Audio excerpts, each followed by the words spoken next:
E aí pessoal, beleza? Sejam bem-vindos aqui ao canal Bora Codar, eu sou Meirelles. Bom pessoal, no vídeo de hoje eu vou continuar aqui com a parte 2 da construção de uma API de cadastro de usuários na linguagem de programação Java usando o framework Spring Boot, pessoal. Bom, caso você estiver perdido e quiser acompanhar a parte 1, eu vou deixar o link da playlist desse projeto aí na descrição. Aí você acessa lá, ela vai ter todas as partes do projeto organizado em ordem. Bom pessoal, aqui nós já criamos aqui o projeto, nós já configuramos o banco de dados dele, já testamos, no caso eu estou usando o banco de dados temporário H2. E agora, pessoal, vamos fazer a parte agora de criação da tabela lá no banco de dados. É lá que nós vamos estar salvando as informações. Ah, como é que eu faço isso? Bom, primeiramente, pessoal, a gente vai criar uma classe de entidade e ela vai representar uma classe aqui no Java, né? E ela vai representar essa tabela lá no banco de dados. E lembrando que a gente não vai ter que codar nada lá no banco de dados.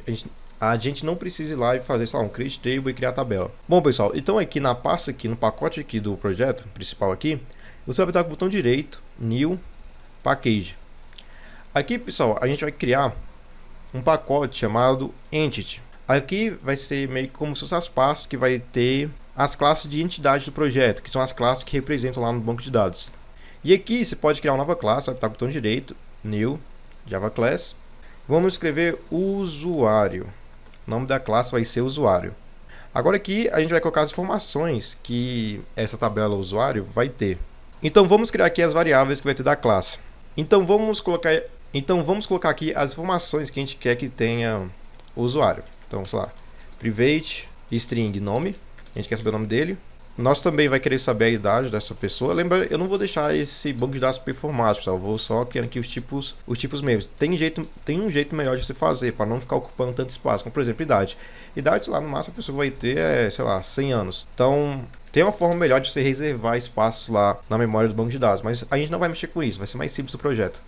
Vamos colocar também. A gente vai querer saber a informação da cidade que a pessoa, sei lá, mora. Vamos saber também o telefone da pessoa. Tá, agora vamos, sei lá, pedir o e-mail e a senha. Então, private string e-mail,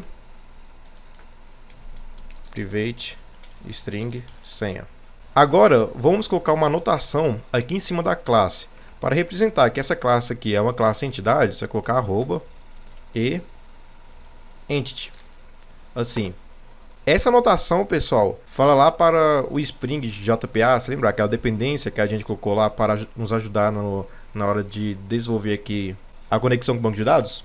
Essa anotação aqui, entity, fala lá para o Spring Boot que essa classe usuário aqui é uma tabela lá no banco de dados.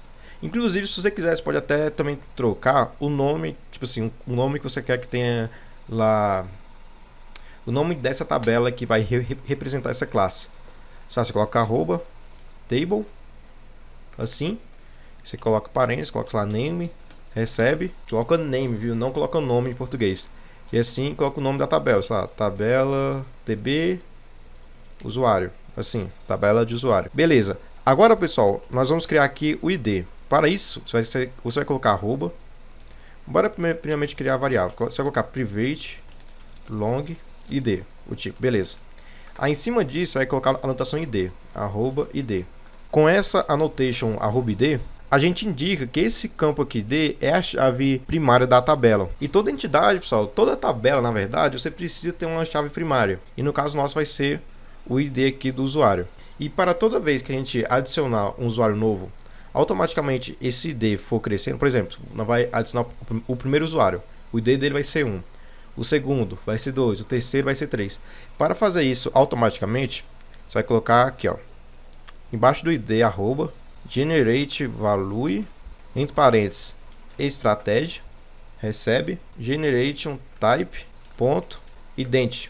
E assim, cada vez que nós formos lá adicionar um novo usuário, o id já vai ser auto-incrementado automaticamente. Então, primeiro vai ser 1, 2, depois 3, 4 e assim sucessivamente. Beleza, agora aqui, pessoal, a gente vai ter que ter pelo menos um construtor vazio, porque isso é exigido pelo JPA, que vai usar uma reflexão para criar os objetos. Então você vai ter que fazer um construtor vazio, que vai ser assim, sei lá, public usuário. E o outro construtor, pessoal, não é obrigatório, mas é comum você também criar. Então, sei lá, você pode apertar Alt Insert aí, vai apertar com o botão direito aqui, Generate Constructor.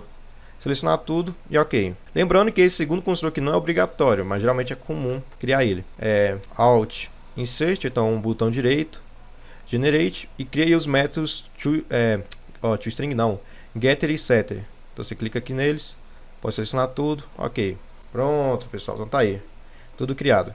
E o método toString não é obrigatório colocar, mas caso você quiser colocar para depois lá você ver, sabe, quando for debugar o projeto, ver os dados lá do console, se você quiser ver, né, se está correto as informações que estão sendo salvas, você pode criar, mas também não é obrigatório. A única coisa que é obrigatório é o construtor vazio aqui de usuário da classe, né? Tá, feito isso, pessoal, a gente vai criar uma classe de repositório. Essa classe de repositório vai servir como se fosse uma ponte entre a aplicação e o banco de dados. Ou seja, essa classe ela basicamente vai representar as funções para acessar e manipular os dados lá no banco de dados. E com ela, a gente vai poder usar aqueles métodos que eu tinha falado no primeiro vídeo, que era o quê? Salvar, buscar, deletar, e isso sem precisar você fazer essa lógica lá no banco de dados. O próprio framework aqui já vai fazer isso para a gente. Então vamos lá. Agora vamos criar outro pacote aqui para ficar organizado o projeto. Como esse sistema aqui era pequeno, tinha como eu colocar todas as classes aqui, ó, tipo assim, nessa pasta aqui principal. Mas é melhor já mostrar assim, que já fica mais... Você já aprende mais o formato da organização do projeto.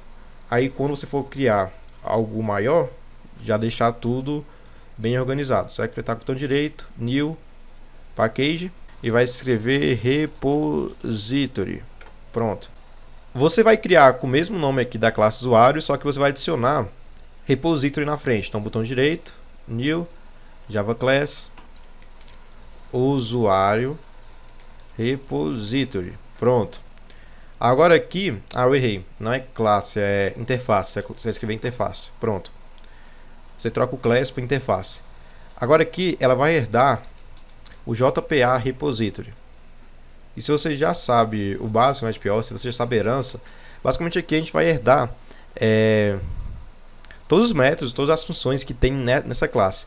E nessa classe, pessoal, já vem as funções de salvar, buscar, deletar e atualizar que a gente quer que faça lá no nosso banco de dados. Então por isso que é bom utilizar essa ferramenta, que aí a gente não precisa codar e configurar isso. Beleza? Agora aqui, pessoal, você vai colocar a setinha assim, ó, para o lado e para o outro. Primeiro parâmetro, você vai colocar a classe que ela representa num repositório. No caso aqui é o usuário, tá vendo aqui essa classe entidade usuário. O usuário. E depois você vai colocar, como eu tinha falado que toda entidade tem que ter uma chave primária. Aqui você vai colocar o tipo da chave primária. No caso o tipo aqui é qual? É long, tá vendo aqui a nossa ID? Então bora colocar aqui também long. Pronto, então é só isso, basicamente isso. Aqui a gente não precisa colocar mais nada, nenhum método, só se você quiser mexer. Mas aqui a gente vai utilizar as funções que já vem no JPA Repository, então tá feito.